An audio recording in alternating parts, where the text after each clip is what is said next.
చేయండి. సామెతల గ్రంథము 5వ అధ్యాయము 7వ వచనము నుండి, నా కుమారులారా నా మాట ఆలకింపుడి, నేను చెప్పు ఉపదేశము నుండి తొలగిపోకడి. జారస్త్రీయుండు ఛాయకు పోక నీ మార్గము దానికి దూరముగా చేసుకొనము. దాని ఇంటి వాకిటి దగ్గరకు వెళ్ళకము. వెళ్ళిన ఎడల పరులకు నీ యవ్వన బలమును, క్రూరులకు నీ జీవిత కాలమును ఇచ్చివేతువు. నీ ఆస్తి వలన పరులు తృప్తిపరచబడుదురు. నీ కష్టార్జితము అన్యుల ఇల్లు చేరును. తుదకు నీ మాంసము నీ శరీరము క్షీణించినప్పుడు, అయ్యో ఉపదేశమును నేనెట్లా త్రోసివేసి తిని, నా హృదయము గద్దింపు నేనెట్లా తృణీకరించెను. నా బోధకుల మాట నేను వినకపోతిని, నా ఉపదేశకులకు నేను చెవియొగ్గలేదు. నేను సమాజ సంఘముల మధ్య ఉండినను, ప్రతి విధమైన దౌష్టన్యమునకు లోబడుటకు కొంచెమే ఎడమాయను అని నీవు చెప్పుకొనుచు మూలుగుచు ఉందవు. నీ సొంత కుండలోని నీళ్లు పానము చేయము. నీ సొంత బావిలో ఉబుకు జలము త్రాగుము. నీ ఓటలు బయటకు చెదరిపోదగునా? వీధులలో అవి నీటి కాలువలుగా పారదగునా? అన్యులు నీతో కూడా వాటిని అనుభవింపకుండా అవి నీకే ఉండవలెను కదా. నీ ఓట దీవెన నొందును. నీ యవ్వన కాలపు భార్యందు సంతోషించుము. ఆమె అతి ప్రియమైనటువంటి లేడి, అందమైన దుప్పి. ఆమె రొమ్ముల వలన నీవు ఎల్లప్పుడూ తృప్తి పొందుచు ఉండుము. ఆమె ప్రేమ చేత నిత్యము బద్ధుడువై ఉండుము. నా కుమారుడా, జారస్త్రీయందు నీవేళ బద్ధుడువై ఉందువు. పరాస్త్రీ రొమ్ము నీవేళ కౌగిలించుకొందువు. నరుని మార్గము యెహోవా ఎరుగును, వాని నడతలన్నిటినీ ఆయన గుర్తించును. దుష్టుని దోషములు వానిని చిక్కులు పెట్టును. వాడు తన పాప శాపం వలన బంధింపబడును. శిక్ష లేకయే అట్టివాడు నాశనమగును. అతి మూర్ఖుడైన వాడు కూడా త్రోవ తప్పి పోవును. ప్రభునందు ప్రియులారా, చదవబడినటువంటి ఈ లేఖన భాగములో దేవుడు మనకు అర్థమయ్యే రీతిలోనే మన వాడుకలో మనము వాడుకునే ఆ వస్తు రూపంలోనే దేవుడు మనతో మాట్లాడే దేవుడుగా ఉన్నాడు తప్ప, మనకు అందలేని అర్థము కాలేని విధానములో దేవుడు ఎప్పటికీ మాట్లాడాడు. అందుకే ప్రపంచంలో కల్లా బైబిలు గ్రంథముకున్నంత ప్రాముఖ్యత ఏ ఇతర మతాల గ్రంథాలకు అంత ప్రాముఖ్యత లేకపోవటానికి కారణం ఏమిటంటే, దేవుని గ్రంథములో ఉండేటువంటి ప్రతి మాట జీవముతో కూడినదై ఉన్నది. అది మానవుని జీవితానికి ఎంతో ప్రయోజనకరమైనటువంటిదిగా ఉంటుంది దేవుని యొక్క మాట. అయితే దేవుని యొక్క మాటను కొందరు అక్షరార్థముగా తీసుకోవటం వలన చాలా అనార్థాలు ఎదురవుతాయి. అనార్థాలకు కూడా చాలా మంది గురవుతారు. అందుకే దేవుని మాట అక్షరారూపంలో ప్రారంభించబడతాది, ఆత్మీయంగా ముగించబడతాది. అక్షరార్థంగా, ఎందుకంటే కనపడేది అక్షరమే. అక్షరార్థ రూపంలో ప్రారంభించబడతాది దేవుని మాట. దాని ముగింపుకు వచ్చేసరికి కొండంత ఆత్మీయమైన పరమార్థముతో దేవుని వాక్యము ముగించబడతాది. మనం చదువుకున్నటువంటి అధ్యాయంలో దేవుడు ఇక్కడ 2 రకాలైనటువంటి స్త్రీలను గురించి దేవుడు చెప్పాడు. ఒకటి, నీ సొంత కుండలోని పానము చేయము, నీ సొంత బావిలో ఉబుగు జలము నీవు త్రాగుము అనంటూ, నీ సొంత స్త్రీ యందు నీవు సంతోషించుము. ఆమె అతి ప్రియమైన లేడి, అందమైన దుప్పి. ఆమె రొమ్ముల వలన నీవు తృప్తి పొందుము అనంటూ, పరాయి స్త్రీ రొమ్ము నీవేళ కౌగిలించుకుందువు. పరాయి స్త్రీ ఉండు ఛాయకు నా కుమారుడా నీవేళ వెళ్ళుదువు అనంటూ ఇక్కడ 2 రకాలైనటువంటి స్త్రీలను గురించినటువంటి ప్రస్తావన దేవుడు తీసుకొచ్చాడు. ఈ 2 స్త్రీలు ఎవరు? ఈ అధ్యాయ భాగం అంతటిని మనం చదివితే మనకు ఈ అధ్యాయములోనే దాదాపు 10 రకాలైన పాత్రలు మనకు కనబడతాయి. 10 రకాల సందర్భముతో కూడినటువంటి అలంకరణ రూపములో 10 రకాలైనటువంటి సందర్భాలు మనకు కనబడతాయి. నెంబర్ 1, ఈ అధ్యాయంలో మనం చదువుకున్న ఈ అధ్యాయంలో సాక్షాత్తు క్రీస్తు ప్రభువు కనబడతారు. రెండవది, క్రీస్తు తన స్వరక్తమిచ్చి సంపాదించినటువంటి తన సంఘము కనబడతాది. మూడవది వచ్చేసరికి నిగ్రహము కనబడతాది. నాలుగవది సొంత స్త్రీ కూడా కనబడతాది. నాలుగవది సొంత స్త్రీ ఇక్కడ కనబడతాది. నెంబర్ 1 క్రీస్తు, 2 సంఘము, 3 యెరూషలేం. యెరూషలేం అను పట్టణం కూడా చదివిన అధ్యాయంలో అలంకరణ రూపంలో కనబడతాది.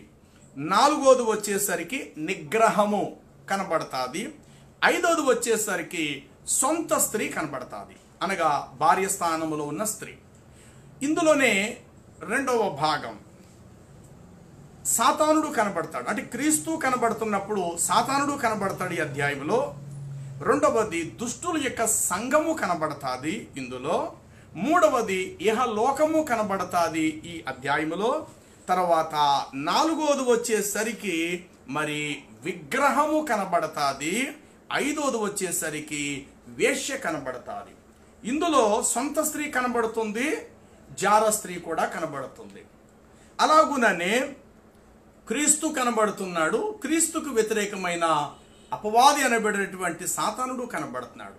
ఈ అధ్యాయంలో యెరూషలేము కనబడుతుంది, ఇహలోకము కనబడుతుంది.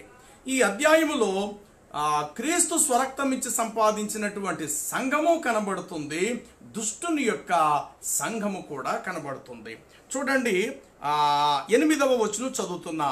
జారా స్త్రీయుండు ఛాయకు నీవు పోక నీ మార్గములు దానికి దూరముగా ఉంచు అన్నాడు దేవుడు.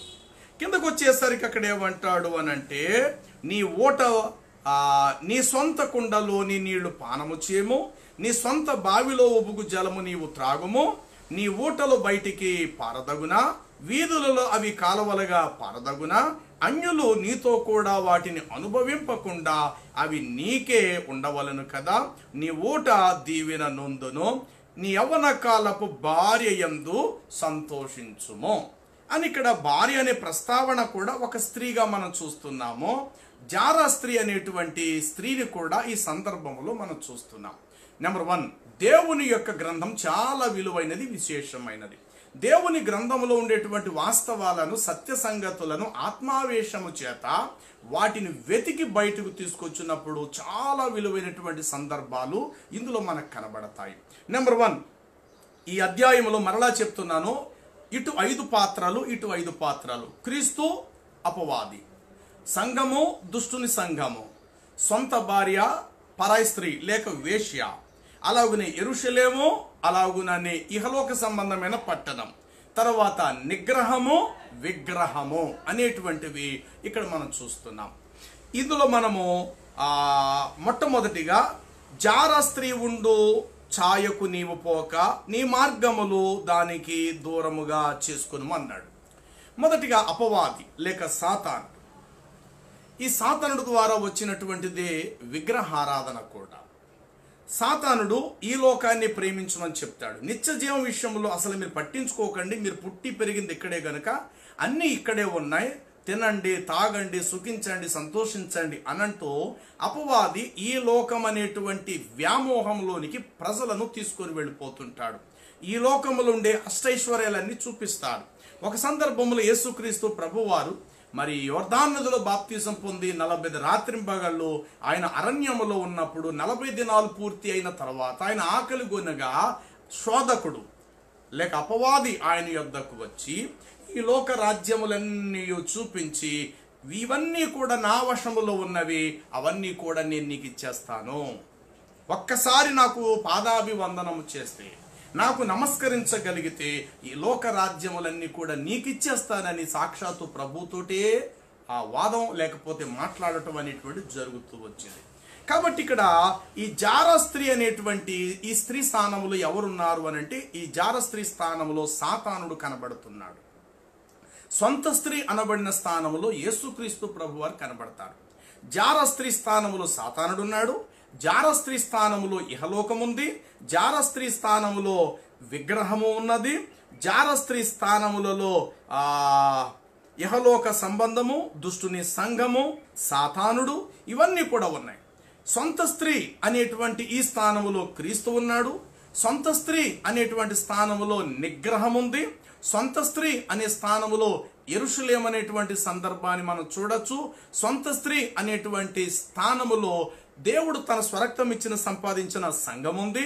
సొంత స్త్రీ అనేటువంటి స్థానములో నిగ్రహ శక్తి అనేటువంటిది ఉంది. ఇక్కడ రెండు స్త్రీలు, ఈ రెండు స్త్రీలు రెండు అలంకరణ రూపములో మనకు కనబడుతూ ఉన్నారు. అయితే ఇక్కడ నెంబర్ 1 సాతానుడు సంబంధించిన స్త్రీ కోసం కొద్ది నిమిషాలు మాట్లాడుకొని క్రీస్తు తన స్వరక్తం ఇచ్చిన సంపాదించిన స్త్రీ అనేటువంటి ఆ సంఘము కొరకు ఎక్కువ విషయాలు మనం తెలుసుకుందాం. మొదటిగా, జార స్త్రీ ఉండు ఛాయకు నీవు పోక నీ మార్గములు దానికి దూరముగా చేసుకొనుము అంటాడు ప్రభువు. ప్రియులారా, ఈనాడు ఒక మాటలో చెప్పాలంటే, ఒక కుమ్మరివాడు తన సారి మీద మట్టితో తయారు చేసేటువంటి ఒక కుండకి బంగారము చేత తయారు చేయబడిన ఒక బంగారపు బిందె, దాని చుట్టూరు కూడా డైమండ్స్ లేక వజ్రాలు పొదిగించి ఎదురుగా అది కూడా ఒక కుండడు నీళ్లు పడతాయి, ఇది కూడా ఒక కుండడు నీళ్లు పడతాయి, రెండు కూడా. అందులోనూ నీళ్లు నిల్వ చేయొచ్చు, ఇందులోనూ కూడా నీళ్లు నిల్వ చేయొచ్చు. బంగారపు బిందెలో నీళ్లు నిల్వ చేయొచ్చు, మట్టితో చేయబడిన కుండలో కూడా నీళ్లను నిల్వ చేయొచ్చు. అందులో నీళ్లు కూడా ముంచుకొని త్రాగచ్చు, ఇందులో కూడా నీళ్లు కుండలో నీళ్లు మట్టి కుండలో కూడా నీళ్లు ముంచుకొని త్రాగచ్చు. ఇందులో ఉన్న నీళ్లు, ఈ బిందె ఎలాంటిదంటే బంగారపు బిందె, చుట్టూరు కూడా డైమండ్స్ లేక వజ్రాలు పొదిగించబడ్డాయి. ఇది కేవలం సామాన్యమైన మట్టితో చేయబడింది.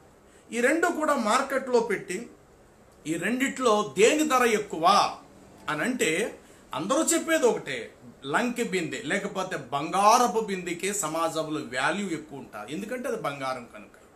మరి మట్టి కుండకు చాలా తక్కువ స్థానమే, ఎందుకంటే మట్టి కుండ ఎవరు సాధారణంగా అంగీకరించలేరు మట్టి కుండ. కానీ బంగారపు బిందె అనేటప్పటికి మాత్రం అందరూ కూడా మోజుపడతారు. ఏమండి, సామాన్యమైన కాటన్ బట్టకేని ఖరీదైన పట్టు వస్త్రాన్ని తేడా లేదండి.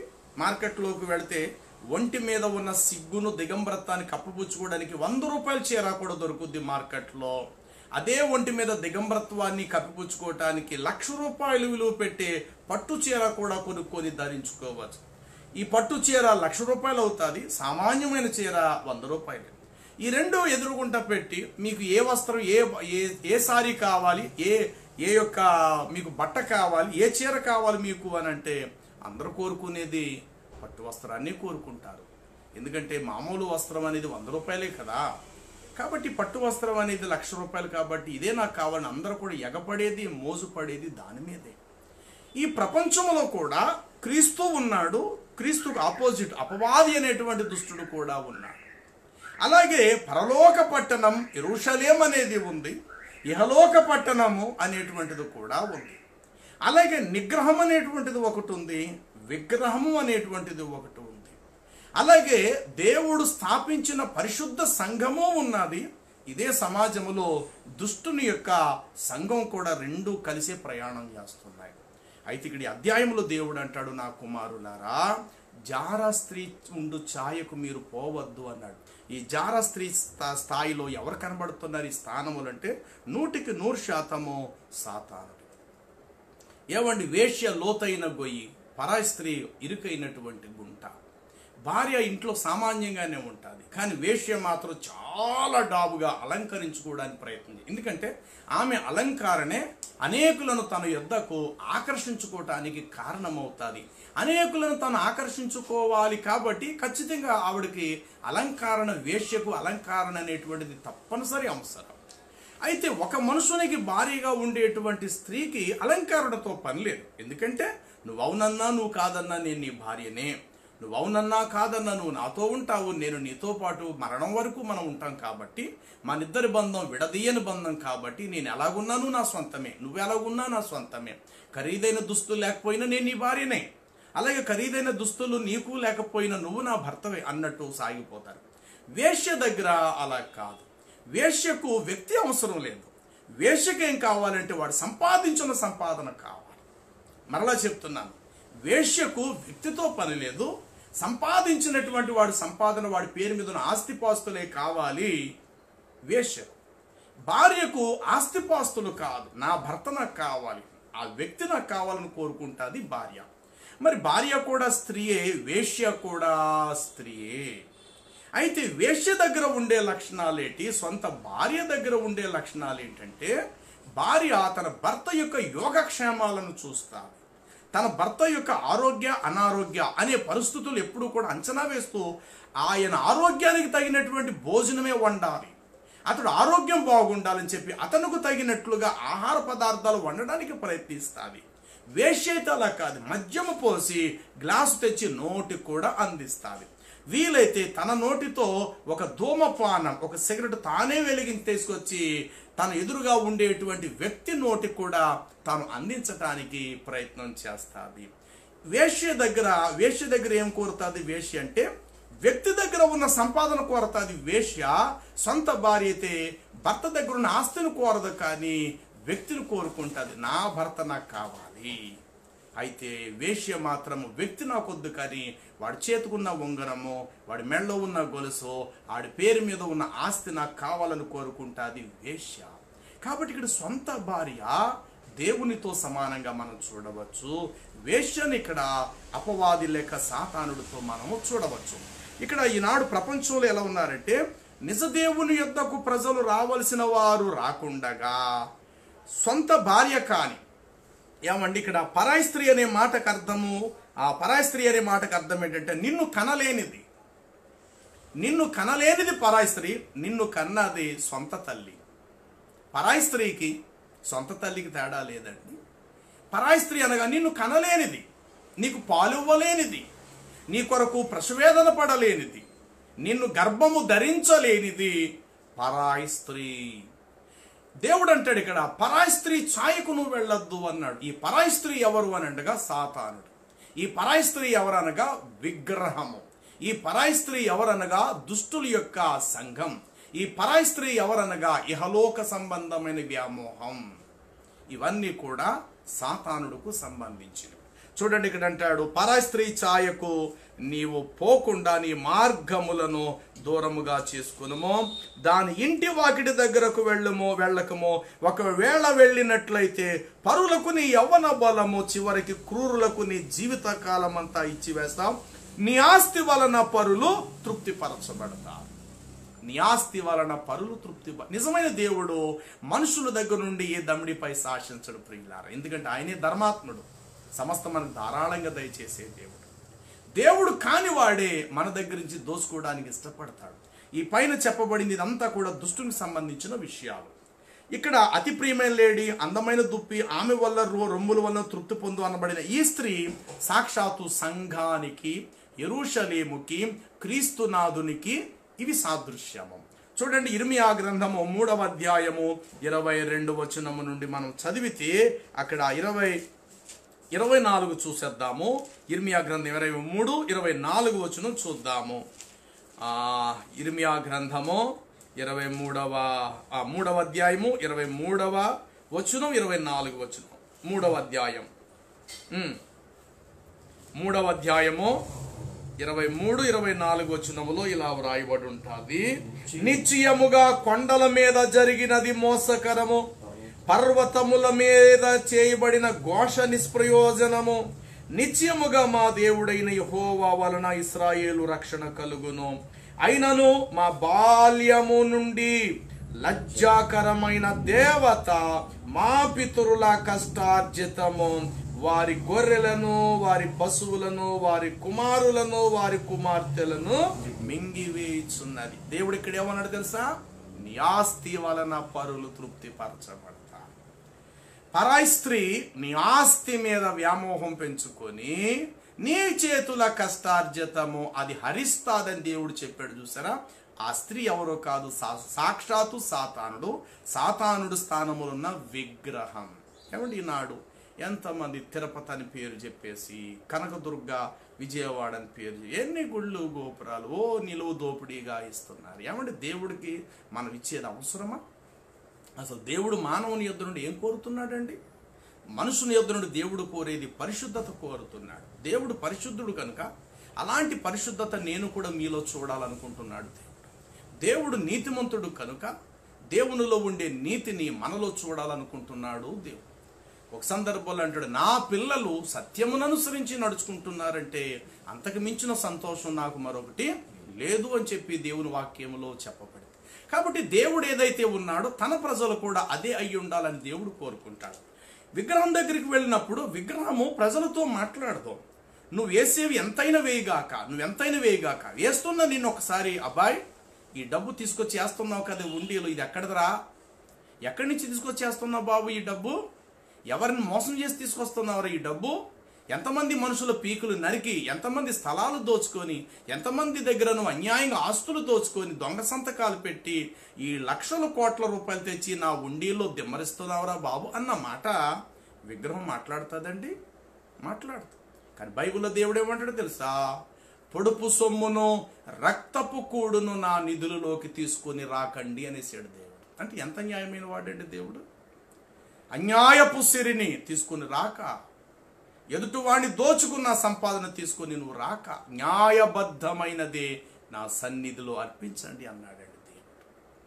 నిజమైన భార్య కూడా అదే మాట్లాడుతుంది, నిజమైన తల్లి అదే మాట. బాబు నువ్వు మాకేం పెట్టక్కర్లేదురా, నీ తండ్రి యొక్క అడుగుజాడలో నడుచుకోరా, మాకు అంతే చాలురా. భార్య అంటే ఏమండి మీరు ఏవో తెచ్చియక్కర్లేదు, మీరు ముందు త్రాగుడు మానేయండి బాబు, మీకు దండం పెడతాను, మీరేదో తెచ్చియక్కర్లేదండి, పిల్లలు ఎదుగుతున్నారు చాలండి, కొద్ది దాంతో మనం తృప్తిపరచబడతామంట. వేష్యాల కాదు, ఇదే తీసుకొచ్చావా, నిన్న కాస్త ఎక్కువ ఇచ్చావు కదా, ఈరోజు తక్కువైపోయిందే, ఈరోజు ఇంకా తక్కువైపోయిందేంటి, మనం బాగానే ఇచ్చావు కదా, ఈరోజు ఇంకా తక్కువైపోయిందే బరువు అని అంట. అది వేష్య. కాబట్టి తల్లి కడుపును వెతుకుతాది, వేశ్య నీ ఆస్తిని వెతుకుతాది. కాబట్టి ఈ అధ్యాయంలో 2 స్త్రీలలో ఒక స్త్రీలో దేవుడు కనబడుతున్నాడు, మరొక స్త్రీలో దుష్టుడైన సాతానుడు కనబడుతున్నాడు. అందుకే దేవుడు అంటాడు, నా కుమారులారా జార స్త్రీ ఉండు ఛాయకు నీవు వెళ్ళవద్దు అన్నాడు. ఈ జార స్త్రీ ఎక్కడ ఉంటుందట? ఆ కింద వచనాల్లో వ్రాయబడినది ఏమంటాడంటే, పరులకు నీ యవ్వన బలము, క్రూరులకు నీ జీవిత కాలం అంతా ఇచ్చివేస్తువు, నీ ఆస్తి వలన పరులు తృప్తిపరచబడుచున్నారు, నీ కష్టార్జితము అన్యుల ఇల్లు చేరు. ఇంత మనం చదువుకున్నాం కదండి. నిశ్చయముగా కొండల మీద జరిగే సంబరాలు, కొండల మీద జరిగే జాతరలు, కొండల మీద జరిగే పెద్ద పెద్ద బలులేసే అర్పణములు నిశ్చయముగా మోసకరము. పర్వతాల మీద ఘోష నిష్ప్రయోజనం. మా బాల్యము నుండి లజ్జాకరమైన దేవత మా పితరుల కష్టార్జితము అది తినివేస్తుంది, వారి కుమారులను కుమార్తెలను కూడా అది మృంగివేయుచున్నదని చెప్పేసి వ్రాయి. కాబట్టి ఇక్కడ ఈ స్త్రీలో ఎవరు కనబడుతున్నారంటే విగ్రహం కనబడుతుంది. ఈ స్త్రీలో ఎవరు కనబడుతున్నారంటే సాతానుడు కనబడుతున్నాడు. ఈ స్త్రీలో ఎవరు కనబడుతున్నారంటే ఇహలోక సంబంధమైన మోజులు కనబడుతున్నాయి. ఈ స్త్రీలో ఎవరు కనబడుతున్నారంటే దుష్టుని యొక్క సంఘం కనబడుతుంది. 26వ అధ్యాయము కీర్తనల గ్రంథాన్ని మనం గమనిస్తే, 26 కీర్తనల గ్రంథాన్ని మనం చూస్తే అక్కడ ఒక చక్కటి మాట ఇలా వ్రాయబడి ఉంటుంది. చూద్దాము. దుష్టుల సంఘము నాకు 9వ వచనం అనుకుంటా, 5వ వచనం అన్నది కీర్తనల గ్రంథము 26వ సంకీర్తన 5వ వచనము చూడండి. అక్కడ ఏమంటాడంటే దుష్టుల సంఘము నాకు అసహించాలని. 2 సంఘాలు ఉన్నాయి భూమి మీద. ఒకటి దుష్టుల సంఘం ఉంది, మరొకటి దేవుడు తన స్వరక్తం ఇచ్చి సంపాదించిన సంఘం కూడా ఉంది. కాబట్టి ఈ అధ్యాయంలో 10 పాత్రలు కనబడుతున్నాయి. 1 క్రీస్తు కనబడతాడు, 2 క్రీస్తు స్వరక్తం ఇచ్చిన సంఘం కనబడుతుంది, 3 యెరూషలేం అనేటువంటి పరలోకం అనేటువంటి పట్టణం కనబడుతుంది ఇక్కడ, 4వది నిగ్రహం కనబడుతుంది, 5వది ఒక తల్లి లాంటి స్త్రీ కనబడుతుంది. 2వ భాగంలో మనం చూస్తే సాతానుడు కనబడుతున్నాడు, 2వది దుష్టుల సంఘం కనబడుతుంది, 3వది ఇహలోక మోజులు కనబడుతున్నాయి, 4వది విగ్రహం కనబడుతుంది, 5వది వేశ్య కనబడుతుంది. కాబట్టి ఈనాడు ప్రపంచం ఎటు ప్రయాణం చేస్తూ ఉన్నది, బాగా ఆలోచన చేయాలి. కాబట్టి అది మా పితరుల కష్టార్జితం తినేస్తుంది అన్నటువంటి మాట 100% నిజమే. కాబట్టి పైన ఉన్నటువంటి అధ్యాయంలోని ఈ మాటలన్నీ కూడా జార స్త్రీ అనే మాట, తర్వాత పరాయి స్త్రీ అనేటువంటి మాట, ఇవన్నీ కూడా దుష్టుడికి సంబంధించినటువంటి విషయాలే. తర్వాత చూడండి 6వ అధ్యాయము 24, చెడు స్త్రీ యొద్దకు నీవు పోకుండా అన్నాడు దేవుడు. ఇక్కడ చెడు స్త్రీ స్థానంలో ఎవరున్నారంటే సాతానుడు ఉన్నాడు. చెడు స్త్రీయుండు ఛాయకు నీవు పోకుండా, పరస్త్రీ ఇచ్చకపు మాటలకు నీవు లోబడకుండగా అవి నిన్ను ఏం చెయ్యను, కాపాడును అని అంటాడు. తర్వాత 26 చూస్తే అక్కడ అంటాడు, వేశ్య సాంగత్యము చేసేటువంటి వానికి రొట్టె తునక మాత్రమే మిగులును అంటాడు. తర్వాత 7వ అధ్యాయము 5వ వచనము, అవి నీ జార స్త్రీ యొద్దకు పోకుండాను, ఇచ్చకపులాడు పరస్త్రీ ఉండు పరస్త్రీకి లోబడకుండా నిన్ను కాపాడును. నీ ఇంట కిటికీలోని నీ అల్లిక కిటికీలో నుండి నేను పారచూడగా, జ్ఞానము లేని వారి మధ్య యవనుల మధ్య బుద్ధి లేని పడుచువాడు ఒకడు నాకు కనబడెను.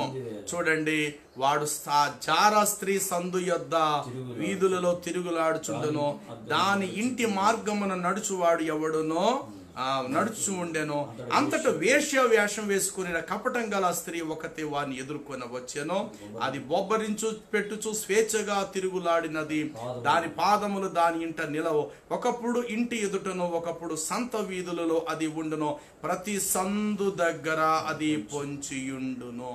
ఏమండి, నాడు సందు చివర ప్రారంభంలో ఒక గుడి, సందు చివర ముగింపులో కూడా ఒక గుడి, ప్రతి వీధుల్లో కూడా గుళ్ళు గుళ్ళు గుళ్ళు లేచి ఇవన్నీ కూడా ఇక్కడ విగ్రహాలు కనబడతాయి. అంటే ఈ స్త్రీలో మనకి ఎవరు కనబడుతున్నారంటే విగ్రహాలు కనబడతాయి. ప్రతి సందు మూలన, ప్రతి వీధి మొలలోనూ అది నిలిచి ఉండును. ఏమండి, ఈనాడు భారతదేశం ఎన్ని విగ్రహాలు, ఎన్ని విగ్రహాలు, ఎన్ని విగ్రహాలు, ఎన్ని విగ్రహాలు. ఏమంటే రోడ్డు మీద ఏ క్రైస్తవులు కూడా ఒక గుడి కట్టేసి పూజలు పునస్కారాలు చేసేసి గంటలు కొట్టేసేసి అడావుడు చేయరే. కేవలం ఇది హిందూ దేశం అని చెప్తూ ఎన్ని విగ్రహాలు. అంటే నిజదేవునికి చెందవలసినటువంటి ఈ భక్తి నిజదేవుడికి చెందకుండగా సాతానుడు విగ్రహం ముసుగులో ఉండి ప్రజలను దేవుని యొద్దకు వెళ్లకుండా తప్పుదారిలో నడిపిస్తూ విగ్రహము దగ్గరకు వచ్చి అంతటితో ఆగిపోయేలాంటి ప్రయత్నాలు చేస్తున్నాడు సాతాను. సాతానుడు చేతిలో ఉన్న ఒక బలమైన ఆయుధం ఏంటంటే విగ్రహం. దేవుని చేతిలో ఉన్న బలమైన ఆయుధం ఏంటంటే నిగ్రహము, గ్రహించుట, నిగ్రహం, స్థిరముగా ఉండుట. ఇక్కడ చూడండి ఎంత చక్కగా రాయబడినదో, ప్రతి సందు దగ్గర అది పొంచియుండును, అది వానిని పట్టుకొని ముద్దు పెట్టుకొని. ఎందుకంటే విగ్రహం చూడడం చాలా అందంగా ఉంటుంది, ముద్దాడాలనిపిస్తాడు. మంచి ముత్యములు, బంగారాలు, పువ్వులు, అక్కడ మంచి పరిమళమైన ధూప ద్రవ్యము, ఇవన్నీ కూడా బయలుదేరుతున్న అందరూ వచ్చి దండం పెడుతూ ముద్దాడాలనిపిస్తారు. ప్రతి సందు దగ్గర, ప్రతి వీధి మొదన అది నిలిచి ఉండును అంటే విగ్రహము. యేసు ప్రభు వారికి అలాంటి విగ్రహారాధన సంబంధమైన గుళ్ళు కట్టడానికి వీల్లేదు. ఆఖరికి ఒక సిలువ పెట్టడమో లేకపోతే ఒక పెద్ద యేసు ప్రభు బొమ్మ ఆర్సిఎం చర్చిలో పెట్టేసినట్టు పెట్టేసి ఆ బొమ్మ దగ్గరికి వెళ్ళి మోకరించి ప్రార్థన చేయటం అనేది నిజమైన క్రైస్తవ భక్తికి పూర్తిగా విరుద్ధమైనది. అంటే నిజ దేవుని దృష్టిలో అది హేయమైనది. యేసు ప్రభుని ఆయన సిలువలో మరణించారు. ఆ సందర్భం మన హృదయంలో మ్రోగాలేమో తప్ప కళ్ళ ముందు ఒక వస్తు రూపంగా ఆ విగ్రహాన్ని పెట్టుకొని పూజించటం అనేటువంటిది దేవుని న్యాయానికి మనం అన్యాయం చేకూర్చిన వాళ్ళము అవుతాం. కాబట్టి ఈ అధ్యాయంలో మనం చూస్తున్న ఈ పరాయి స్త్రీ అన్నా, తర్వాత జార స్త్రీ అన్నా, ప్రతి సందు దగ్గర అది నిలుచు ఉన్నదనన్నా, ఇవన్నీ కూడా ఎవరికి సంబంధించినట్టే సాతానుడకు, దుష్టుని సంఘానికి, విగ్రహాలకు, ఇహలోకానికి మొదలగు వేశ్య జీవితానికి ఇవన్నీ కూడా సంబంధించిన పాయింట్స్. అయితే ఇందులోనే ఇప్పుడు కాస్త మరి కిందకు మనం వెళదాము. చూడండి 15వ వచనం, నీ సొంత కుండలోని పానము చేయము. సొంత కుండ, సంతలో కుండ. సొంత స్త్రీ, సంతలో స్త్రీ. సొంత స్త్రీ ఇంట ఉంటుంది, వేశ్య స్త్రీ సంతలో దొరుకుతుంది. సంతలో దొరికేది ఎవరు అని అంటే వేశ్య దొరుకుతుంది. సొంత స్త్రీ ఎక్కడుంటుంది? ఇంటికాడ ఉంటుంది. తల్లి ఎక్కడ ఉంటుందండి? ఇంట్లోనే ఉంటుంది. భార్య ఎక్కడ ఉంటుందండి? ఇంట్లో ఉంటుంది. మరి వేశ్య కావాలంటే ఇంట్లో దొరకదు. రోడ్డు మీదకి వెళితే, సంతల్లోకి వెళితే, మార్కెట్లోకి వెళితే, ఆయా పెద్ద పెద్ద సెంటర్లోకి వెళితే, సినిమా థియేటర్ దగ్గరికి వెళితే మొదలగు ఆయా స్థలాల్లో వాళ్ళు ఎక్కువ శాతం అక్కడే కనబడుతూ ఉంటారు. కాబట్టి ఇక్కడ ఏమంటాడంటే నీ సొంత కుండలో నీళ్లు పానం. అంటే సొంత కుండ ఉంది, సొంత కుండ కాని కుండ ఉంది. ఇందా చెప్పాను కదా, మట్టి కుండకు బంగారంతో తయారు చేయబడిన లంకె బిందు లాంటి ఒక వజ్రాలతో పొదిగించిన బిందుకు చాలా వ్యత్యాసం. అందులోనూ నీళ్లు ఉంటాయి, ఇందులోనూ నీళ్లు ఉంటాయి. కాకపోతే మట్టి కుండ మార్కెట్లో అంత వాల్యూ ఉండకపోవచ్చు, కానీ దానిలో ఉన్న నీళ్లు చల్లదనమే చల్లదనం, దాని ఆరోగ్యమే వేరు. చూడటానికి ఇది బంగారు బిందే, అందులో కూడా నీళ్లు ఉంటాయి. కాకపోతే ప్రియులారా, సమాజం అంతా కోరుకునేది దాన్ని ఎక్కువ కోరుకునేది, ఎందుకంటే బంగారం కదా, దాన్ని ఎక్కువ కోరుకుంటారు. అయితే దేవుడు ఇక్కడ ఏమంటాడంటే, నీ సొంత కుండలో పానం చేయము. బైబిల్లో ఒక స్త్రీని చూస్తాం, ఆమె పేరు రాయబడలేదు, కానీ సమరయ స్త్రీ, ఆమె చేతిలో కుండ ఉండేది. ఎక్కడికి వెళ్ళినా ఆ కుండే ఆమెకు ఆధారం. ఆ కుండ ద్వారా చాలా రాబడి సంపాదించింది. ఆ కుండ ఆమెకు ఒక జీవప్రదం అయిపోయింది. ఆ కుండనే ముందు పెట్టుకొని తన జీవితం అంతా సాగించేసింది. అయితే ఒకానొక దినాన ఆమె ఒక బావి దగ్గరకు వచ్చింది. సరిగ్గా అదే బావి దగ్గరికి యేసుక్రీస్తు ప్రభువారు వచ్చి అక్కడే ఉన్నారు. ఆయన కూడా ఆమె చేతుల్లో ఒక కుండ పెట్టుకొని వచ్చింది. వాస్తవం చెప్పాలంటే ఆ కుండ నిజమైన కుండ కాదు, నిజంగా ప్రాణానికి సేద తీర్చే జీవజలమునిచ్చేటువంటి కుండ అయితే అది కాదు. కానీ ఆ కుండతోటే బ్రతికింది కొంతకాలం ఆ స్త్రీ. ఆ కుండని ఆధారంగా చేసుకుంది ఆ స్త్రీ. యేసు ప్రభు దగ్గర, ఆ బావి దగ్గర యేసు ప్రభు ఉండగా ఆ నీళ్లు పట్టుకోవడానికి ఆ స్త్రీ ఆ కుండ పట్టుకుని బావి దగ్గర రావటం జరుగుతుంది. అక్కడ యేసు ప్రభు ఆ స్త్రీని ముందు అడిగాడు, అమ్మ నీళ్లు పట్టుకోవడానికి వచ్చావు కాబట్టి ముందు నాకు కొంచెం నీళ్ళు ఇస్తావా ఈ బావిలో నుండి అని. ఆమంటది, నువ్వు చూస్తే యూదుడు, నేను చూస్తే సమరయ స్త్రీని, నా చేతుల మీద నీళ్లు మీరు అడుగుతున్నారు, త్రాగుతారేటయ్యా అనంటే, అవునమ్మా నేను త్రాగుతాను, ఇంతకీ నేను నిన్ను అడుగుతున్నాను కదా, నిన్ను అడిగిన వారు ఎవరో అది నువ్వెరుగుంటే ఆయన నీకు జీవజలాన్ని ఇస్తాడన్నప్పుడు ఆశ్చర్యపోద్ది. నేను ఆ పట్టికెళ్ళి ఈ నీళ్లు త్రాగితే మరలా దాహం వేస్తుంది, మరలా దాహం వేస్తుంది, మరలా దాహం వేస్తుంది. ఏంటి మీరు ఇచ్చేటువంటి నీళ్లు త్రాగితే దాహమేదా, అది జీవజలమా అనంటూ ఆయన చేతుల వైపు చూసింది. అంటే ఆ జీవజలము లోతుగా త్రవ్వి ఆమెకి ఇవ్వటానికి ఆయన చేతులు ఏమైనా ఒక బాల్చా లేకపోతే ఒక త్రాడు లాంటిది ఏమైనా ఉన్నదేమో చూసింది. ఆయన చేతులు అయితే అవి ఏం లేవు, ఎందుకంటే ఆయన చేతుల్లో లేవు, ఆయన హృదయాంతరంగంలో ఉన్నవి. అప్పుడు యేసు ప్రభు వారు చెప్తా అంటాడు కదా, నేనిచ్చి నీళ్లు త్రాగువాడు అన్నాడు కూడా దప్పిగొనడు అని చెప్పి ఆయనలో ఉన్నటువంటి జీవాన్ని ఇప్పుడు ఆమెలో ఉంపాడండి. ఎంత అద్భుతం! నిజంగా ఆ స్త్రీ ఎలాంటిదంటే, ఒక మాటలో చెప్పాలంటే ఒక వేశ్య జీవితం జీవించే స్త్రీ. చూడటానికి ఆమె చేతుల్లో ఏదో పని చేసుకోవడానికి వెళుతుంది, చేతుల్లో కుండ అనేటి ఒక ఆనవాలు పెట్టుకు వెళుతుంది, కానీ జీవితం అంతా కూడా మంచి జీవితం కాదు. ఈనాడు కూడా సమాజంలో బ్యాగులు పట్టుకొని వెళుతుంటారు, ఏదో బొట్టలు పట్టుకొని వెళుతుంటారు. సమాజంలో చాలా మంచి వాళ్ళు అన్నట్టుగా బయట సమాజాన్ని కనుపరుచుకుంటారు, కానీ వాళ్ళు చేసే పనులు వేరుగా ఉంటుంటారు. చూడడానికి ఏదో ఒక చక్కని ఒక టిఫిన్ బాక్స్, లంచ్ బాక్స్ పట్టుకొని వెళ్ళిపోయేవాళ్ళు అంటే అందరినీ తప్పుపడతారు. చాలామంది కొంతమంది ఉంటారు, సెంటర్లోకి వెళ్ళి ఆటో ఎక్కుతారు, అక్కడి నుంచి వెళ్ళిపోతారు, ఏదో ఉద్యోగం ఏదో డ్యూటీ చేసుకుంటున్నారు కదా అనుకుంటారు. అందరి కోసం నేను అందరూ కొంతమంది కోసం చెప్తున్నా. వెళతారు, వెళ్ళిన తర్వాత వారి కార్యక్రమాలు వేరు, వారి కార్యకలాపాలు వేరు, వారు వెళ్ళే త్రోవలు వేరు, వారు వెళ్ళేటువంటి మార్గాలు వేరు. మరలా మరుసటి రోజుకో లేక ఆ రోజు అర్ధరాత్రి వేళ మరలా ఇంటి గమ్యానికి వాళ్ళు చేరుకుంటారు. వాళ్ళ చేతుల్లో కూడా ఒక బ్యాగో ఒక బొట్టో ఏదో వాళ్ళ చేతుల్లో కూడా. అలాగే ఈ స్త్రీ చేతిలో ఉందట, ఒక కుండ పట్టుకెళ్ళింది. అదే కుండ ఒక వంక అనమాట, ఆనవాలు. ఎవరన్నా అడిగితే ఎక్కడికి వెళ్తుంది ఆవిడ, నీళ్ళు తెచ్చుకోవడానికి వెళ్తుంది కదా అన్నట్టుగా ప్రజలను భ్రమపరిచేలా చేస్తూ ఆమె నీళ్లు తెచ్చుకోవడానికి వెళ్ళినట్టుగా వెళ్ళేది. కానీ ఆ రోజు ఏం జరిగిందంటే, యేసు ప్రభు వారు ఆ బావి దగ్గరకు వచ్చి నిలబడ్డారు. ఆమెతో యేసు ప్రభు వారు మాట్లాడుతుంటే అద్భుతం ఏంటంటే, ఆయనలో ఉన్నటువంటి జీవజలాలు ఆమె హృదయంలోకి వెళ్ళాయి. ప్రియులారా, అక్కడ ఏం జరిగింది తెలుసా? 4వ అధ్యాయం యోహాను సువార్త 28వ వచనం చూస్తే, ఆమె తన కుండ అచ్చట విడిచిపెట్టెను అని ఉంటుంది. చూడండి, యోహాను సువార్త 4వ అధ్యాయము 28వ వచనము. ఆ స్త్రీ తన కుండను చాలండి. చూసారండి, దేవుడేమంటాడు ఇక్కడ, నీ సొంత కుండలో నీళ్లు త్రాగు అన్నాడు. మరి సొంత కుండ అంటే ఎవరండి? సంతలో దొరికే కుండ ఎవరండి? ఆలోచించాలి కదా. దేవుడు ఏదైనా తన గ్రంథములో ఒక విషయాన్ని చెప్పాడంటే దానికి కొండంత అర్థం ఉంటుంది. కాబట్టి ఇక్కడ కొండ అంటే ఏదో సామాన్యంగా కుమ్మరవాడు తయారు చేసి సామాన్య కుండను అనుకోకండి. ఆ కుండలోని ఇక్కడ 2 రకాల కుండలు, ఒకటి క్రీస్తు అనేటువంటి కుండ, 2 క్రీస్తు కాని కుండ. క్రీస్తు కాని కుండలో నీళ్లున్నాయి, క్రీస్తు అనే కుండలో కూడా నీళ్లు ఉన్నాయి.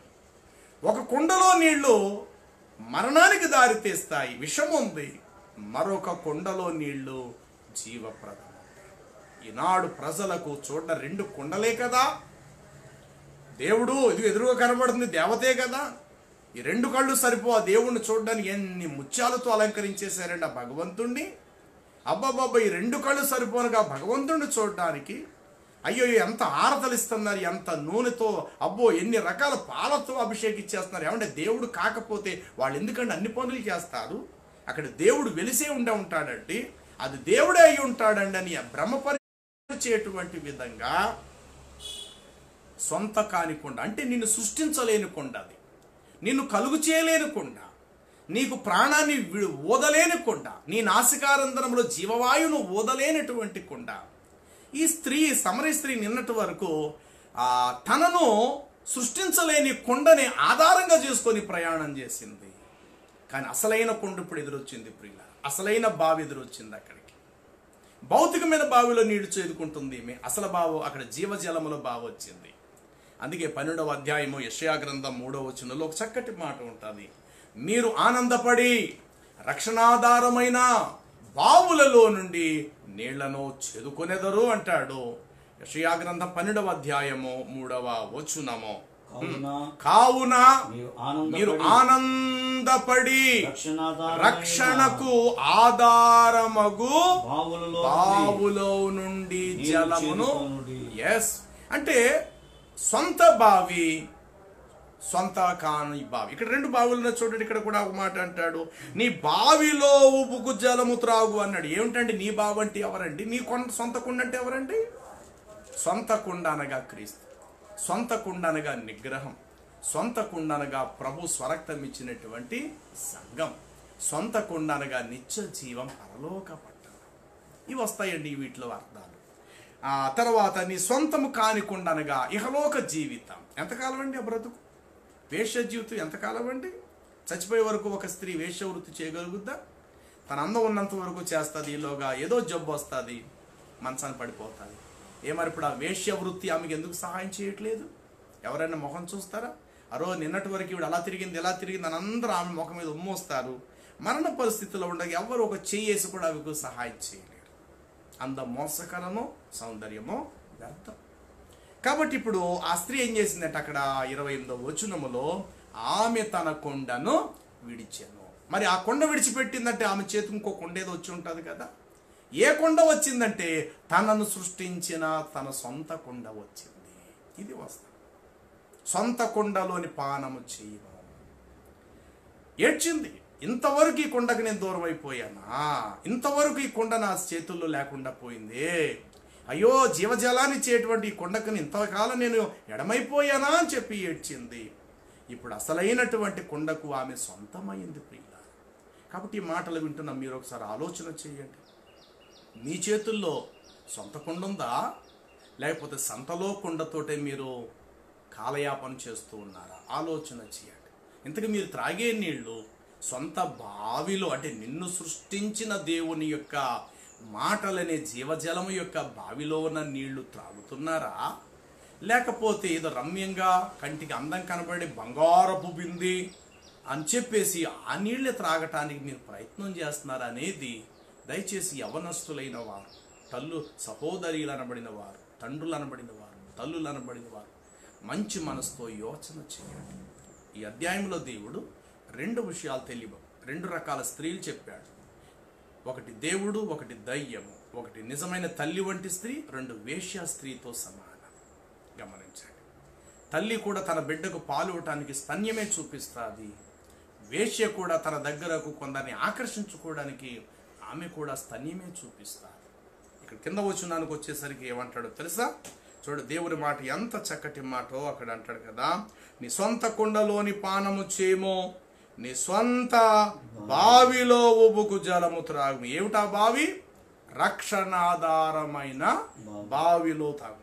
అప్పుడు నీ ఊటలో బయటకు చెదరిపోదగునా.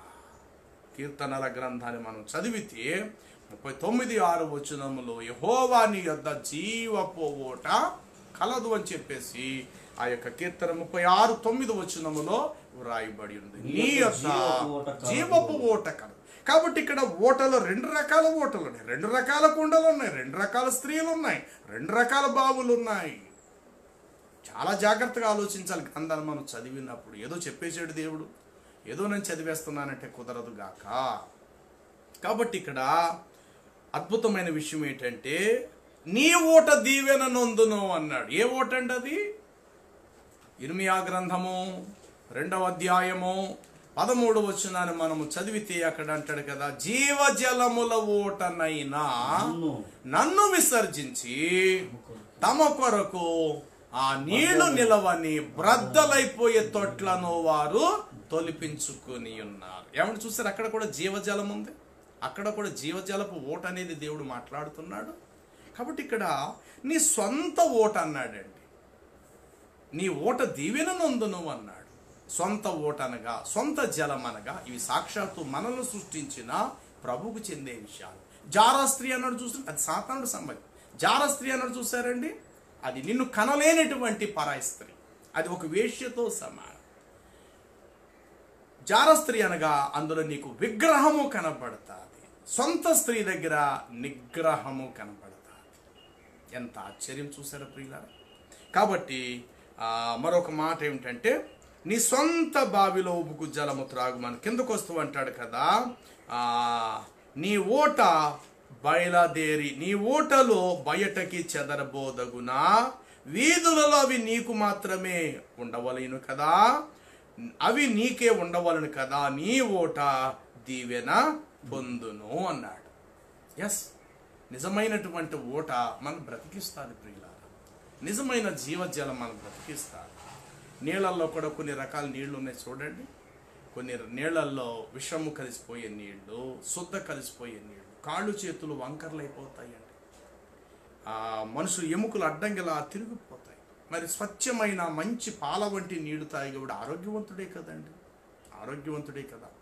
కాబట్టి దేవుని మాట స్వచ్ఛమైన తల్లి పాల కన్నా శ్రేష్టమైన జీవజలపు ఓట వంటి వాడు. కాబట్టి నీ సొంత ఓట తాగు, నీ సొంత ఓటలోని పానము చేదుకో, నీ సొంత కొండ, నీ సొంత బావి, నీ సొంత స్త్రీ అని ప్రభు సెలవిచ్చాడు ప్రియులారా. కిందకు వచ్చేసరికి ఇంకా చక్కటి మాటలు ఏమంటాడంటే, నీ యవ్వన కాల భార్య అందో సంతోషించు. యేసు ప్రభు మంచి యవ్వనములో చనిపోయారు ప్రియులారా. ఇక్కడ నీ యవ్వన కాలపు భార్య అనే మాటకు అర్థం ఏంటి తెలుసా? ఆ మాటలో కూడా యేసు ప్రభు వారే కనబడతారు. ఇదేంటి ఆయన మనకు భార్య అని మీరు అనుకోవచ్చు, ఇదేంటి ఆయన భార్య స్థానంలో మనకు ఉంటాడా అని మీరు అనొచ్చు. అసలు భార్య స్థానం ఏంటంటే ఇది ముందు ఆలోచిద్దాం. భార్య స్థానం ఏంటో తెలుసా? ముందు భార్య తన భర్తను సంతృప్తి పరుస్తుంది, తర్వాత తన బిడ్డలకు తాను తల్లి అవుతాను. యేసుక్రీస్తు ప్రభువారు పరలోక తండ్రి యొక్క సంతోషాన్ని నెరవేర్చడానికి ఒకని తల్లి వారిని ఆదరించున్నట్లు నేను మిమ్మల్ని ఆదరిస్తానన్నట్లుగా ఆయన భూలోకానికి వచ్చి ప్రసవేదన పడి మానవ జాతి ప్రజలను ఆయన విమోచనాన్ని ఇచ్చే పనిలో భౌతిక తల్లి బిడ్డను కనటానికి ఎలాగైతే నెత్తురు చిందిస్తాదో యేసుక్రీస్తు ప్రభువు కూడా అలాగే నెత్తురు చిందించాడు. కాబట్టి ఇక్కడ ఏమంటాడు, ఆ స్త్రీ యందు నువ్వేం చేయాలట? సంతోషించు. కాబట్టి ఇక్కడ ఇంకో మన పైన ఒక జార స్త్రీ చూస్తున్నాం, అది సాతానుడు. క్రింద ఒక శ్రేష్టమైన యోగ్యురాలిన స్త్రీని చూస్తున్నాం, ఆ స్త్రీ యేసు ప్రభు వారికి సాదృశ్యం. పైన కనబడే ఆ స్త్రీలో దుష్టుని సంఘం ఉంది, కింద కనబడే ఈ స్త్రీ యొక్క దీనిలో స్వరక్తం ఇచ్చి సంపాదించిన సంఘం. పైన కనబడే స్త్రీలో విగ్రహం అనేటువంటి దయ్యము ఆరాధన కనబడుతుంది. ఈ స్త్రీ దగ్గర ఏం కనబడుతుందంటే వినయముతో కూడిన నిగ్రహ శక్తి అనేటువంటిది, ఇంద్రియ నిగ్రహము గల ఆత్మ ఇందులో కనబడుతున్నది. ఇక్కడ అంటాడు కదా, ఆమె అతి ప్రియమైన లేడి, అందమైన దుప్పి అని అంటూ యవ్వన కాలపు భార్యందు సంతోషించుమో. ఆమె అతి ప్రియమైన లేడి, అందమైన దుప్పి, ఆమె రొమ్ము వలన నీవు ఎల్లప్పుడూ తృప్తి పొందుచుండుము అంటాడు. యెషయా గ్రంథము 66వ అధ్యాయము 11వ వచనాన్ని మనం చదివితే అక్కడ దేవుడు ఒక చక్కటి మాట చెప్పాడు.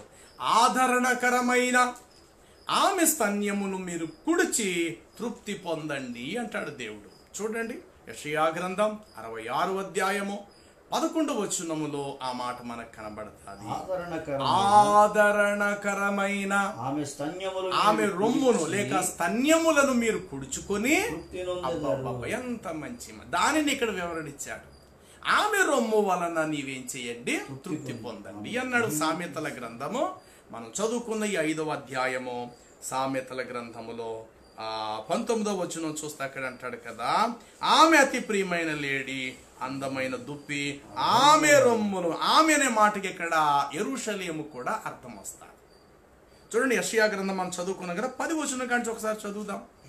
10 వచనం కాడి చదువుదాం. యెషయా గ్రంథము 10 వచనం 66వ అధ్యాయం 10 కాడి చూడండి. యెరూషలేమును ప్రేమించువారులారా మీరందరూ కాబట్టి ఆమె రొమ్ము అనే మాట కాడ యెరూషలేము వస్తుంది. యేసు ప్రభువు వారు కనబడుతున్నారు అందులో.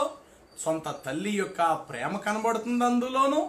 ప్రియులారా, క్రీస్తు స్వరక్తం ఇచ్చిన సంఘం కనబడుతుంది అందులో. నిగ్రహము కలిగినటువంటి జ్ఞానం కూడా కనబడుతుంది ఆ స్త్రీలో. చూడండి, కింద వచ్చిన చదివితే అక్కడ అంటాడు కదా, సంతోషించుడి. ఆమె యెరూషలేము గురించి మరలా చదువుదాము. యెరూషలేమును ప్రేమించువారులారా మీరందరూ ఆమెతో సంతోషించండి, ఆనందించండి. ఆమెను బట్టి ఆమెను బట్టి ఉత్సహించుడి. ఆదరణకరమైన ఆమె అంటే యెరూషలేము నుండి వచ్చిన వాడు యేసు ప్రభువు వారు. యెరూషలేములో ఆయన పుట్టాడు. యెరూషలేము నుండి ఆయన ఎదిగి పెద్దవాడయ్యాడు. ఆ యేసు ప్రభు వారు ఇక్కడ ఒక తల్లి యొక్క స్తన్యానికి సాదృశ్యం. యెరూషలేమే ఆ పట్టణానికి సాదృశ్యం. ఆ యెరూషలేములోకి వచ్చి ఆయన జన్మించి అక్కడ ఆయన 33.5 సంవత్సరాలు ఎదిగాడు. అందుకే యెహెజ్కేలు గ్రంథం 16వ అధ్యాయంలో ఒక మాట అంటాడు, నీవు ఎదిగి పెద్దదానివి కాగా నీకు స్థానములు ఎదిగెను, నీ వెంట్రుకలు కూడా పెరుగననేటువంటి ఒక అద్భుతమైనటువంటి మాట యెహెజ్కేలు గ్రంథము 16వ అధ్యాయంలో మనము చూడగలుగుతాము. యెహెజ్కేలు గ్రంథము 16వ అధ్యాయము 7వ వచనం చూడండి. నేలను నాటబడిన చిగురు వృద్ధి అగునట్లు నేను వృద్ధిలోనికి తేగా నీవు ఎదిగి పెద్దదానివి ఆభరణ భూషితురాలు అయితివి. 8వ వచనం 7వ వచనమే, ఆ స్థానములు ఏర్పడెను, వస్త్రము హీనముగా ఉన్న నీకు స్థానములు ఏర్పడెను. యెరూషలేమును ప్రేమించువారులారా ఆమె ఆదరణకరమైన స్తన్యమును కూడిచి మీరేం పొందండి, ఆనందము పొందండి. కింద చదువుదాం. అది యెషయా గ్రంథము ఆ యొక్క 66వ అధ్యాయము 10 వచనం కానించి మనం చదువుకుంటూ 11, 12 వచనాలు చదివితే ఇంకెన్ని విషయాలు ఉంటాయంటే అక్కడ ఆమె ఆదరణకరమైన స్తన్యములను మీరు కుడిచి సంతోషించండి. ఆమెను బట్టి మీరు దుఃఖించువారులారా మీరు అందరూ కూడా ఆమెతో ఉత్సహించండి. ఆదరణకరమైన ఆమె స్తన్యమును కుడిచి తృప్తి పొందెదరు, ఆమె మహిమాతిశయమును అనుభవించుచు ఆమెను. కాబట్టి ఇక్కడ ఆమె అన్న మాట స్త్రీలింగానికి వర్తిస్తుంది ఇక్కడ కదండి. అందుకే ఇక్కడ సామెతలు ఏం చెప్పాడంటే ఆమె అతి ప్రియమైన లేడి, అందమైన దుప్పి, ఆమె రొమ్ము వలన తృప్తి పొందు అని అంటూ, కుమారుడా జార స్త్రీ దగ్గర నువ్వెందుకు వెళ్తున్నావు? పరాయి స్త్రీ ఇచ్చకపు మాటలకు నువ్వెందుకు లోబడిపోతున్నావు? అది ప్రతి సందు దగ్గర నిలబడుతుంది, అది దాని అలవాటు. అది ప్రతి వీధి మొగన్న అది నిలిచి ఉంటుంది. దారిని పోయే ప్రతి వాడిని ముద్దు పెట్టుకోవడానికి అది ఆకర్షిస్తుంది. కాబట్టి జారా స్త్రీ దగ్గరికి వెళ్ళకే అన్నాడు. జారా స్త్రీ అనగా ఇక్కడ విగ్రహం, జారా స్త్రీ అనగా సాతానుడు, జారా స్త్రీ అనగా దుష్టుని యొక్క సహవాసం సంఘం, జారా స్త్రీ అనగా ఇహలోకము యొక్క ఈ వ్యామోజు, జారా స్త్రీ అనగా విగ్రహారాధనతో కూడిన జీవితం, సాతానుడు, ఇవన్నీ వస్తాయి. మరి ఇక్కడ సొంత స్త్రీ అని అనగా అర్థం ఏంటి? సొంత స్త్రీ అనగా క్రీస్తు, సొంత స్త్రీ అనగా యెరూషలేము, సొంత స్త్రీ అనగా తల్లి యొక్క నిజమైన స్తన్యము నుండి వచ్చే జీవప్రదమైనటువంటి అమృతం వంటి పాలు. అలాగే సొంత స్త్రీ అని అనగా అర్థం ఏంటంటే నిగ్రహం. సొంత స్త్రీ అనగా దేవుడు తన స్వరక్తం ఇచ్చి సంపాదించిన సంఘం. ఇన్ని అర్థాలు ఈ సామెతలు 5వ అధ్యాయంలో మనం చూడగలుగుతున్నాం. కిందకు వచ్చేసరికి అంటాడు కదా, ఆమె రొమ్ముల వలన నీవు ఎల్లప్పుడూ తృప్తి పొందుము, ఆమె ప్రేమ చేత నిత్యము. యేసు ప్రభు వారి యొక్క ప్రేమ ఈ ప్రపంచంలో ఎవరికి లేదు ప్రియులారా. నిజంగా ఆయన ప్రేమ ఎంతమందికైనా సరిపోతుంది. ఆయన ప్రేమ దగ్గరకు వచ్చి బ్రతికిన వాళ్ళు ఎంతమంది ఉన్నారో. చచ్చిపోవాలనుకున్న వారికి ఒక్కసారి అమృతం వలె, ఔషధం వలె ఆ ప్రేమ వాళ్ళకి తాకేసరికి ఒకచోట అంటాడు, నీ ప్రేమ చేత నేను మొర్చిల్లిపోతుంది ప్రభా. అంటే ఎంత గొప్పదండి ఆ ప్రేమ. కాబట్టి ఆ ప్రేమ చేత మీరేమవ్వండి, నిత్యము కూడా మీరు బద్ధులై ఉండండి. పరాయి స్త్రీ కాదండి ఇక్కడ ప్రియుల. కాబట్టి ఇలాగ బైబిల్ గ్రంథంలో ఇంత అలంకరణ మాటలు ఏదేదో దేవుడు చెప్పేసాడు పిచ్చోడేమని అనుకోవడానికి వీల్లేదు గాక. ప్రతి మాట వెనకాతల కొండంత పరమార్థాన్ని దేవుడు దాచుంచాడు. ఏమండి ఇప్పుడు స్తన్యం అనేది దేవుడు స్త్రీకి ఎందుకు ఇచ్చాడో తెలుసా? భవిష్యత్తులో తాను కనబోయేటువంటి బిడ్డను తాను బ్రతికించటానికి, ఆ బిడ్డకు కావలసినటువంటి జీవ సమృద్ధిని ఒక క్లుప్తగా నిధిగా దాచుంచటానికే స్త్రీకి స్తన్యములు అనేవి దేవుడు ఇచ్చాడు. స్త్రీ యొక్క స్తన్యములో దేవుడు ఏం దాచుంచాడు, అసలు ఎందుకు ఇచ్చాడు అన్నింటి రాబోయే కాలంలో తాను ఒక తల్లిగా మారబోతుంది, తన కడుపునకు అందమైన బిడ్డ పుట్టబోతున్నాడు. ఆ బిడ్డను బ్రతికించుకోవటానికి, ఆ బిడ్డను పెంచి పెద్ద చేయటానికి తన స్తన్యము ద్వారా రాబోయే జీవప్రదమైన అమృతము వంటి ఆ పాలను తన బిడ్డకి ఇవ్వటం కొరకే ముందుగానే దేవుడు ఒక స్త్రీకి స్తన్యం అనే వాటిని సిద్ధపరచుంచాడు.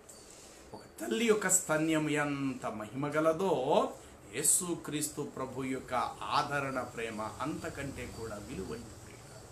అందుకే మొదట చెప్పాను, తల్లి తన బిడ్డకు పాలు ఇవ్వటానికి కూడా స్తన్యమును చూపించి తన బిడ్డను దగ్గరికంట పిలుచుకొని తల్లి మనసారా తన బిడ్డకు పాలిచ్చి భుజాన్ని ఎత్తుకుంటుంది ఆ తల్లి. అలాగే ₹1 డబ్బులు సంపాదించాలి అని అనుకున్న వేశ్య కూడా సమాజంలో స్తన్యమునే చూపించి ఆకర్షించుకుంటాడు. ఎవడి ఈరోజు సినీ రంగంలో చూస్తే, సినీ రంగంలో ఉన్న పురుషుడు ఒంటి నిండా బట్ట కడతాడు హీరో అన్నవాడు, హీరోనికి మాత్రం బట్టలు ఉండవు. ఎందుకో తెలుసా? అక్కడ సినిమా ఆడేది హీరో వలన కాదు గాక, ఆ హీరోని వలన ప్రజలు పెడతారు.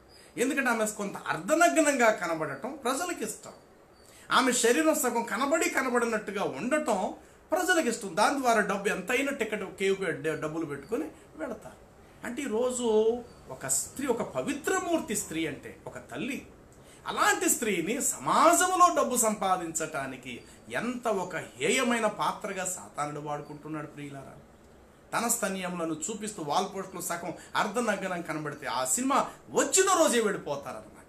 అంటే 10 రోజులు 15 రోజుల ముందే ఆ వాల్ పోస్టులు పబ్లిసిటీ అయిపోతుంటాయి అన్నమాట. అవి అందరూ చూస్తారు, ఇక బయలుదేరి ఆ సినిమాకి వెళ్ళడానికి ప్రయత్నం చేస్తారు. అంటే సాతానుడు కూడా ఏం చేస్తున్నాడు ఈనాడు, అనేక మందిని నాశనం చేయటానికి స్తన్యమునే చూపిస్తున్నాడు. కానీ స్తన్యములో ఉన్న మహిమ ఎంత గొప్పదంటే, బిడ్డన కన్నా తల్లి నిజంగా ఇంట్లో సరైన భోజన సదుపాయం లేకపోతే, ఎవరైనా పక్కింటి ఆవిడ కాస్త గెంజే కనుకిస్తే బాలింతరాలుగా ఉండి కూడా ఇక తప్పని పరిస్థితుల్లో ఇంట్లో సరైన స్తోమత పోషణార్థం లేదని చెప్పి ఒక గుప్పుడు గెంజి తాగిన ఏడుస్తున్న తన బిడ్డకు మాత్రమో మాధుర్యమైన పాలేస్తుంది ప్రియులారా. తల్లి గెంజి తాగిందని చెప్పేసి స్తన్యముల నుండి గెంజి బయటికి రాదు కదా. తన బిడ్డకు తల్లి గెంజి ఇవ్వదు కదా. తాను గెంజి తాగితే తాగచ్చేమో, కానీ తల్లి తన బిడ్డకు మాత్రం గెంజి ఇవ్వదు కదా. ఏమిస్తుందంటే మాధుర్యమైన చిక్కటి పాలునే ఇస్తుంది. అంటే ఆ స్తన్యం అనేది ఎంత మహిమ కలది ప్రియులారా. తనలోకి చేదు లాంటిది వెళ్ళినా తనలో నుండి మాత్రం అమృతాన్ని మాత్రమే బయటికి అందిస్తుంది. ఆ స్తన్యంలో మనకి ఎవరు కనబడుతున్నారు? సాక్షాత్తు యేసు ప్రభు వారే కనబడుతున్నారు. అంటే ఒక తల్లి యొక్క పవిత్రమైన స్తన్యం ఎంత పవిత్రమైనదో యేసు ప్రభు వారు అలాంటి వారు. ఆయనలోకి విషం ప్రవేశించింది, ఆయనలోకి చేదు ద్రాక్షారసం ఆయన నోటికి అందించారు. కానీ ఆయన నోటి నుండి మాత్రం చేదు రాలేదు సుమా. దయగల మాటలే బయటకు వచ్చాయి, క్షమాపణ వచ్చింది ఆయనలో నుండి. తండ్రి, వీరేం చేస్తున్నారు, వీరు ఎరుగరు, వీరిని క్షమించమనేటువంటి మాధుర్యమైన పాలకన్నా శ్రేష్టమైనది ఆయన నోటంట బయటకు వచ్చింది.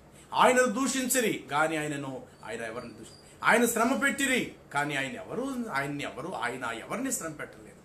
ఆయనను దూషించరి, శ్రమ పెట్టిరి, హింసించరి, కానీ ఆయన నోటి నుండి మాత్రం క్షమాపణే వచ్చింది. న్యాయముగా తీర్పు తీర్చు దేవుడికి తను తాను అప్పగించుకున్నాడు.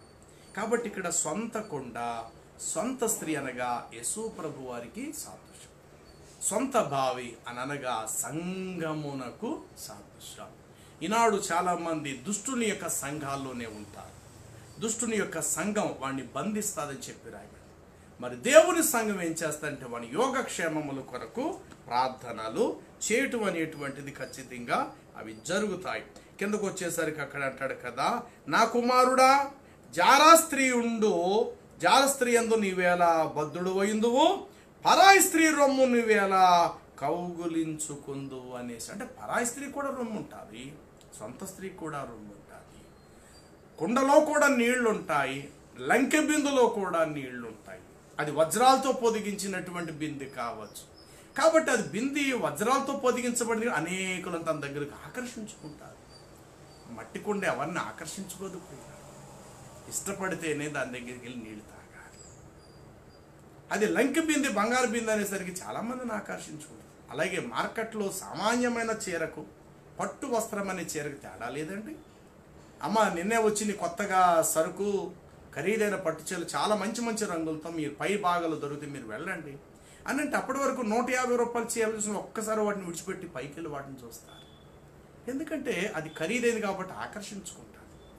ఒక మాట, పట్టు వస్త్రమైనా నీ ఒంటిని కప్పుద్ది, సామాన్యమైన 100 రూపాయల వస్త్రము బట్టైనా నీ ఒంటిని కప్పుద్ది. అయితే సామాన్యమైన వస్త్రం పెద్ద ఆకర్షించుకోదు. నా దగ్గరకు వచ్చి నన్ను కొనుక్కుంటే కనుక నీ సిగ్గును కాపాడుతానని చెప్పదు. కానీ పట్టు వస్త్రం ఏం చేస్తుందంటే నన్ను ఆకర్షించుకో, ఇదిగో ఇంత గొప్పదాన్ని నేను అని చెప్తాను. అప్పు చేసి మరి కూడా అలాంటి బట్టను కొనుక్కోవడానికి చాలామంది ప్రయత్నం చేస్తారు. అందుకే నిజదేవుడు ఎప్పుడు ప్రజల దగ్గర ఉండి నాకు అది పెట్టి ఇది పెట్టి అంటాం. అదే విగ్రహం అనుకోండి, ఇదిగో రేపు వచ్చే సంవత్సరం నాకు మొక్కుబడి తీర్చుకోవడానికి పలానా కొండ మీదకు నువ్వు రావాలి, నువ్వేం చేస్తావో, నీ ఆస్తిని అమ్ముకుంటావో ఏం చేస్తావో నాకు అనవసరం, నాకు 4 దున్నపోతులు కోసి పెట్టాలి, 10 ఎడ్లు కోసి పెట్టాలి, నాకింత కొమ్ము నాకు వేయాలి, అది చేసినప్పుడు నాకు ఇన్ని బిందులు పాలతో నన్ను అభిషేకించాలి, ఇంత నెయ్యి నాకు దారపోయాలి, ఈ విధంగా చేస్తేనే, లేదంటే నిన్ను నీ కుటుంబాన్ని నేను సర్వనాశనం చేసేస్తానంటే అప్పులు చేసి మరి వెళ్ళి విగ్రహాలను పూజించే పనిలో లక్షల రూపాయలు అప్పులు చేస్తారు. అదే సందర్భంలో ఇంకా వాడేమంటాడు తెలుసా, ఇదిగో అగ్గి గుండం నిప్పులు కూడా నువ్వు తొక్కాలి, అలా తొక్కకపోతే కనుక నేను సర్వనాశనం చేసేస్తానంటే భయపడిపోయి మొక్కుబడి చేసుకున్న పాపానికి నిప్పులు గుండాలు కూడా దొక్కుతారండి. యేసుప్రభు వారి దగ్గర ఏమి లేదు. తల్లి మండుటెండలో నడుచుకుంటూ వెళుతూ బిడ్డను మాత్రం తన పైటు చెంగు చాటున దాచిపెడతాడు. అది తల్లిలో ఉండేటువంటి ప్రేమ. తల్లి కాళ్ళకు చెప్పులు లేకపోయినా తాను కాళ్ళు కాలడానికి తాను ఇష్టపడుతుంది. కానీ బిడ్డ కాళ్ళు కాలుతున్నాయంటే ఏ తల్లి కూడా ఒప్పుకోదు ప్రియులారా. అది వేస్ట్ అయితే ఏమంటే తెలుసు, ఏ కాళ్ళు కాలితే ఏ నీ కాళ్ళ కన్నా తక్కువ, ఏ నా దగ్గరికి ఎందుకు రాలేదు, కాళ్ళకి చెప్పులు లేకపోతే ఏ నేను గుర్తులేనా, ఏ కాలుతాయి కాళ్ళు, ఏ నా దగ్గర నువ్వు ఎందుకు రాలేదు అని అంటది ఒక వేష. కానీ తల్లి అయితే అలా అంత, బాబు నువ్వు అక్కడే ఉండిపో బాబు, ఈ పూటకు నాకు భోజనం లేకపోయినా పర్లేదు, ఈ ఎండలో ఏమొస్తావురా, ఈ ఎండలో వచ్చింది నాకు ఏం పెడతావు బాబు, మంచిని తాగేసి నేను ఉంటాను, కానీ బయట బోల్డ్ అంత ఎండగా ఉంది బాబు, నీ కాళ్ళు కవిలిపోతాయిరా, నువ్వు రాకరా అని అంటది. నిజమే తల్లి. మరి విగ్రహం అలా చెప్పదే, అగ్గిని గుండం వేయటం, వాళ్ళ కాళ్ళకు బొబ్బర్లు వచ్చేలాగా కాలిపోవటం, అప్పులు చేసి వచ్చి గుళ్ళు గోపురాల చుట్టూ తిరగటము, నెయ్యి అభిషేకం, పాలాభిషేకం, దీపారాజన అభిషేకం, ఇన్ని పనులు చేసి వాళ్ళ దగ్గరంతా నిలువు దోపిడి దోచుకునే పరిస్థితి. కాబట్టి నిజమైన తల్లి ఇక్కడ అందమైన పవిత్ర స్త్రీకి సాదృశ్యము, జార స్త్రీ ఇక్కడ సాతానుడికి సాదృశ్యం. కాబట్టి మాటలు వింటున్న ప్రియమైన ప్రజలారా, మీరు ఏ స్త్రీ దగ్గర ఉన్నారు? సొంత స్త్రీ క్రీస్తు, సంతలో స్త్రీ సాతానుడు, సొంత కుండ దేవుడు స్వరక్తమించి సంపాదించిన సంఘం, పరాయి కుండ ఈ ఇహలోక సంబంధమైన మోజు, సొంత కుండ మట్టి, పరాయి కుండ వజ్రాలతో పొదిగించినటువంటి బిందె. ఏది కావాలి మనకి? దేన్ని మనం ప్రేమిద్దాం? ఒకసారి బాగా ఆలోచించండి. తల్లి మనల్ని అర్థం చేసుకుంటుంది, వేషం మనల్ని అర్థం చేసుకోదు. తల్లి ఏమో మనం కావాలని కోరుకుంటుంది, వేషకు నువ్వక్కర్లేదు నీ ఆస్తి కావాలని కోరుకుంటుంది వేషం. అందుకే మనం చదువుకున్నాం కదా, మా పితరుల కష్టార్జితము బాల్యము నుండి అది తినేస్తున్నది. ఇక్కడ ఏమన్నాడు సామెతల్లో, పరులకు నీ యవ్వన బలం, క్రూరులకు నీ జీవితకాలం ఇచ్చి వేస్తావు, నీ ఆస్తి వలన పరులు తృప్తిపరచబడుదురు, నీ కష్టార్జితము అన్యుల ఇల్లు చేరును అన్నాడు. ఎవరు అక్కడ ఆ స్థానంలో కనబడుతున్నారు? 100% సాతాను కనబడుతున్నారు. కాబట్టి ప్రభునందు ప్రియులారా, చాలా భయంకరమైన రోజుల్లో మనం ఉంటున్నాం. సరిచేసుకుందాం. ఇంకా లోకం వైపు పరుగులెడుతున్నారా? క్రీస్తు ప్రభువుకి దూరంగా జీవిస్తూ ఉన్నారా? ఈ లోకమే శాశ్వతం అని అనుకుంటూ ఈ లోకం యొక్క ముచ్చట్లో పడిపోతూ ఉంటూ ఉన్నారా? జాగ్రత్త సుమా. ఈ లోకము సర్పపు నీడ వంటిది. ఏదో ఒక రోజు నీకు కాటు వేస్తుంది. జాగ్రత్త. నీ కొరకు క్రీస్తే మండు టెండలో వేలాడుతూ తన రెక్కల కిందకు రమ్మని ప్రభు పిలుస్తున్నాడు. కాబట్టి ఇక్కడ కనబడిన ఇద్దరు స్త్రీలు రెండు రకాలైనటువంటి వారు. ఒక స్త్రీ యెరూషలేము, ఒక స్త్రీ పాతాళానికి సాదృశ్యం. ఒక స్త్రీ క్రీస్తుకు సాదృశ్యం, మరొక స్త్రీ సాతానుకు సాదృశ్యం. ఒక స్త్రీ నిగ్రహానికి సాదృశ్యం, నిలదొక్కుకోవడానికి సాదృశ్యం. మరొక స్త్రీ విగ్రహానికి సాదృశ్యం. ఒక స్త్రీ యేసు ప్రభు సాదృశ్యం, మరొక స్త్రీ ఇక్కడ దుష్టుడైన అపవాదికి సాదృశ్యం. కాబట్టి 5వ అధ్యాయంలో దేవుడు తెలియపరిచిన అధ్యాయంలో ఉన్న భాగాలన్నీ కూడా క్రీస్తుకి, అపవాదికి, సంఘానికి, దుష్టుని సంఘానికి, పరలోకానికి, పాతాళానికి గల వ్యత్యాసాన్ని దేవుడు ఈ 5వ అధ్యాయంలో దేవుడు తెలియపరుస్తూ వచ్చాడు.